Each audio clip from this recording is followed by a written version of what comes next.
Welcome back to the 17 News at Noon podcast, where we share your news on your schedule. Working in the spirit of the Golden Empire, this is 17 News at Noon.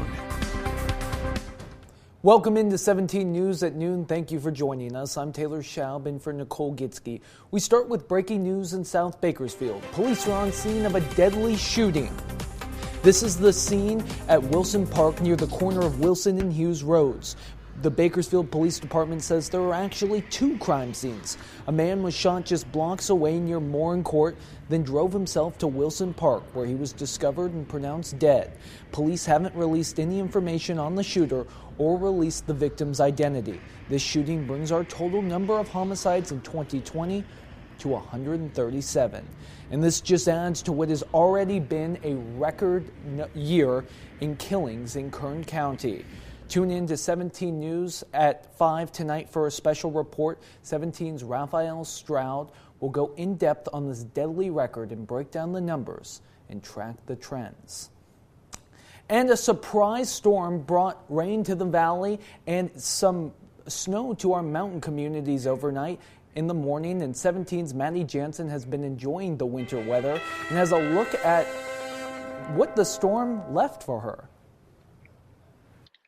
Hi, Taylor. Yeah, as you can see, what we had is melting away already. It's a beautiful sight, though. Still cold and cloudy here, but it's definitely stopped, and it's dripping off the rooftop right now as it starts to melt.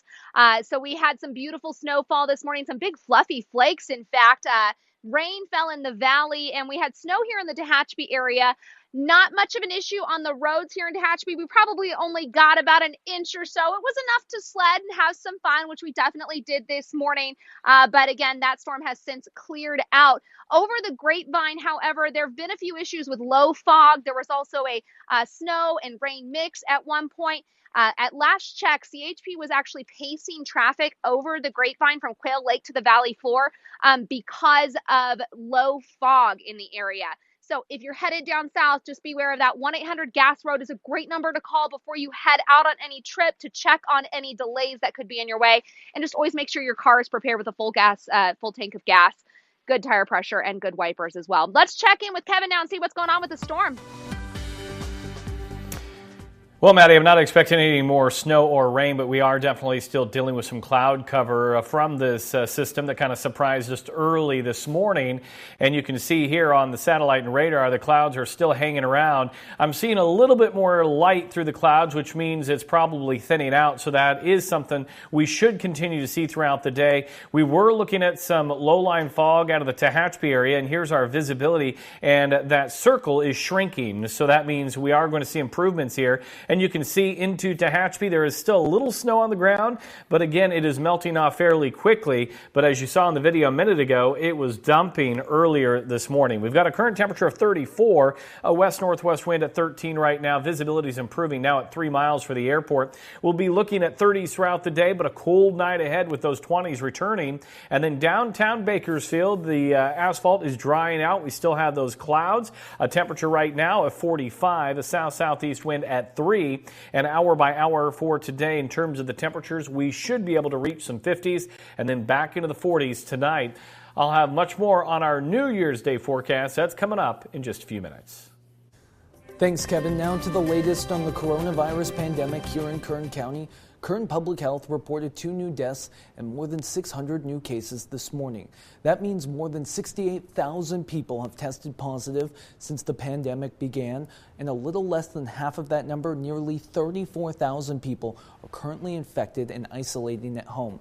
Currently, a record of 384 people are being treated for the virus in local hospitals, and 512 people have died from COVID-19 here at home. And local health officials are encouraging you to get a test even if you're not showing any symptoms. To find all local testing sites, both free and paid for, you can go to Kern Public Health's website and click on the coronavirus tab.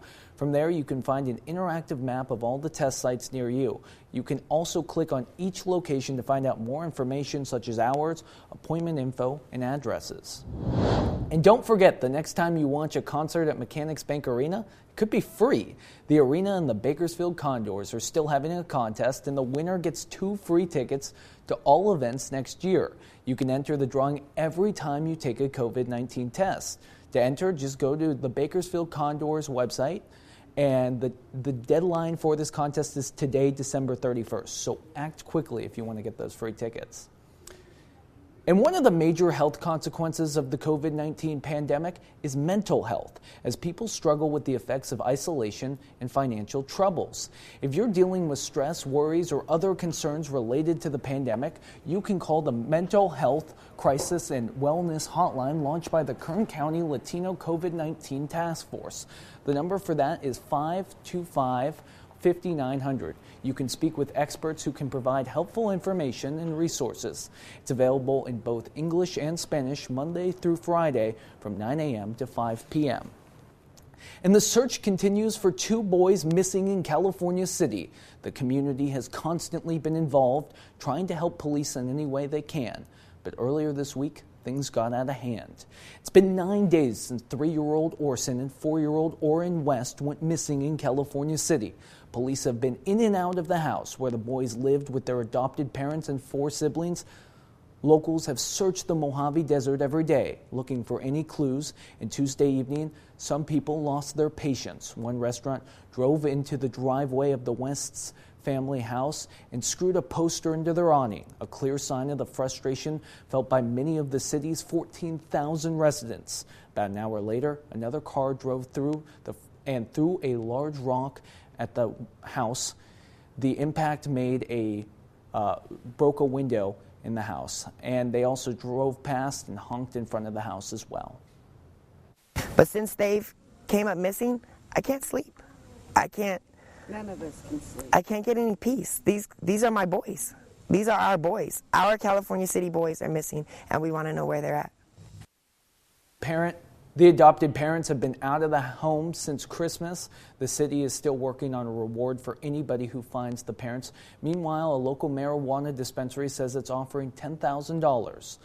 California City Police have created an anonymous tip line for anyone who has information on the 2 missing boys. You can call 661-322-4040. And as we embark on a new year, there are some traffic laws that you should know about. Using a cell phone in a handheld manner while driving is currently punishable by a fine. But starting tomorrow, if you violate that law for a second time in 36 months, you'll get a point on your driving record. Also starting with the new year, anyone who breaks into a vehicle to rescue a child 6 years or younger who is in danger will be exempt from civil or criminal liability. Another new law amends the move over slow down law. Drivers approaching a stationary emergency vehicle that has their emergency lights on, including tow trucks or Caltrans vehicles, must move to another lane when possible or slow to a reasonable speed on all streets and roads, not just freeways. And the California Highway Patrol wants you to have a safe New Year's Eve. Starting today, they're issuing a maximum enforcement period. That means more troopers will be out on the roads looking for distracted or drunk drivers or just people breaking the law. It starts tonight and lasts through Sunday night. During the enforcement period, this Christmas weekend, this past one, 38 people were killed in crashes statewide and nearly 600 people were arrested for driving under the influence of drugs or alcohol.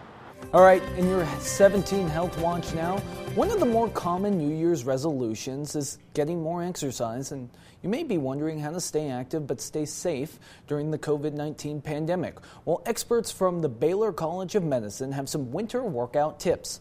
Getting outside is a great and safe option, but you do need to take some precautions for exercising in cold weather. First, wear sunscreen. It may be chilly, but UV rays can still reflect off snow and ice and damage the skin. Also, wear layers. You may feel cold when you begin, but the layers will allow you to peel off clothing as you need to prevent overheating, and stay hydrated. You may not sweat as much, but you will still need to lose fluid, and you don't want to start cramping up. And if the cold weather is not for you, working out at home is also a great option. Do some research online to find virtual classes for beginners. Create a place to exercise where you can have plenty of room to move around. And don't forget, even though you're at home, you still need to warm up properly to prevent injuries. That's all for us here on 17 News at Noon. We'll see you again at 5. The 17 News at Noon podcast is a production of KGET and Nexstar Media Group. For more on all of the headlines in today's show, head to kget.com.